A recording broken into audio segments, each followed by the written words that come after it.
تحریک تحفظ آئین پاکستان کے تحت قومی مشاورتی کانفرنس کراچی پریس کلب میں منعقد ہوئی۔ کانفرنس کے جاری کردہ اعلامیہ میں کہا گیا ہے کہ جمہوریت کی بنیاد شفاف انتخابات پر استوار ہوتی ہے۔ انتقال اقتدار پر عوامی اعتماد کی بحالی صرف منصفانہ انتخابات سے ہی ممکن ہے۔ تحریک تحفظ آئین پاکستان ایک غیر جانبدار چیف الیکشن کمشنر کے فوری تقرر اور نئے الیکشن کے تحت شفاف انتخابات کا مطالبہ کرتی ہے۔ 8 فروری 2024 کے انتخابات میں ہونے والی بدترین دھاندلی کی آزادانہ تحقیقات کروا کر ذمہ داران کا تعین کیا جائے اور انہیں آرٹیکل 6 کے تحت سزا دی جائے۔ 26ویں اور 27ویں ترامیم کے ذریعے ججز کے تبادلوں کی تلوار لٹکا کر عدلیہ کی آزادی سلب کر لی گئی ہے۔ اعلامیہ میں کہا گیا ہے کہ بانی P T I Imran Khan اور ان کی اہلیہ کے خلاف جھوٹے مقدمات اور سزاؤں کی شدید مذمت کی جاتی ہے۔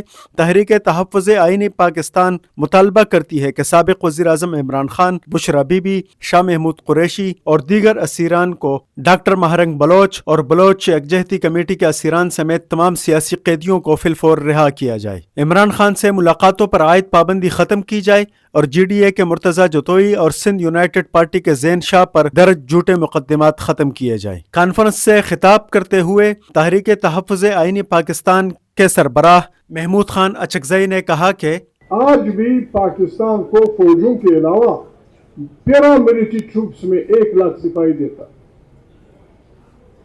اگر خیبر پختونخوا کا آدمی دہشت گرد ہے، اگر وزیرستان دہشت گرد ہے، اگر دونوں وزیرستان باجوڑ دہشت گرد ہے، پھر پاکستان کے تمام سفارتخانوں کے سامنے مسلح پشتون قبائل سپاہی کیسے کھڑے ہیں؟ یہ تو کسی سفیر کو مار دیں گے، کسی وزیر کو مار دیں گے۔ پارلیمنٹ کے سامنے 4-5 سپاہی کھڑے ہوتا ہے خیبر پختونخوا کے۔ اس قسم کی باتیں ہمیں دکھ دیتی ہیں۔ ہم نجات پرست نہیں ہیں، ہم بنیادی طور پہ اللہ گواہ ہے، ہم تمام انسانوں کو بھائی سمجھتے ہیں۔ 8 فروری جس طرح ہماری برسی ہے، ہمارے سب ظلم ہوا ہے، کہتے ہیں دہشت گردی 25 کروڑ انسانوں کو بندوق کے زور پہ، زر اور زور کی بنیاد پہ دہشت زدہ کر کے ان کا مینڈیٹ چھینا گیا۔ اب یہ ظالم کے بچے ہم جتنے بھی کمزور سے آپ ہمارے سندھ کو لوٹیں گے، آپ بلوچ علاقے کو لوٹیں گے، آپ پشتون علاقے کو لوٹیں گے، اور پھر جناب پھر آپ ڈول بجائیں گے اور ہم ناچیں گے۔ یہ نہیں کر سکتے، یہ ہم سسائی ہم سے نہیں ہو سکتا۔ ہمیں انسان سمجھو، پاکستان زندہ باد۔ اگر ہم سب قرآن کریم سر پہ ہاتھ رکھ کر 25 کروڑ انسان صبح شام کہیں پاکستان زندہ باد، پاکستان زندہ باد نہیں ہوگا۔ آسان سا فارمولہ ہے، سندھ زندہ باد ہوگا تو پاکستان زندہ باد ہوگا، بلوچ زندہ باد ہوگا تو پاکستان زندہ باد ہوگا، پنجابی زندہ باد ہوگا تو پاکستان زندہ باد ہوگا، پٹھان زندہ باد ہوگا تو پاکستان زندہ باد ہوگا۔ ہے بسم اللہ۔ اس موقع پر خطاب کرتے ہوئے اسد قیصر کا کہنا تھا کہ گزشتہ 2 سال سے زیادہ ہو گئے وہ اس وقت جیل میں ہیں، اور جیل میں اس کے خلاف جتنے تقریباً 200 سے زیادہ اس کے خلاف پرچے ہوئے ہیں، اور وہ جتنی بھی اس کے خلاف ایف آئی آر درج ہے، ایک ایف آئی آر ایسا نہیں ہے جس کی کوئی میرٹ بنتی ہو یا اس کی وجہ سے وہ کنوکٹ ہو سکتا۔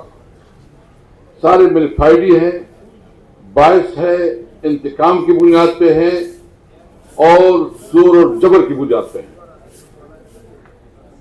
آپ سب جانتے ہیں، میں زیادہ ڈیٹیل میں نہیں جاتا، عمران خان کے ساتھ میرا خود 30 سال کا لمبا عرصہ گزرا، اس کے ساتھ سیاسی جدوجہد کی، کافی اپس اینڈ ڈاؤن آئے اس دوران میں، لیکن عمران خان نے اپنی وہ شاہانہ زندگی، وہ ایک کرزمیٹک پرسنالٹی، اس نے اس مشکل حالات پہ ترجیح دی، اس مشکل حالات کو۔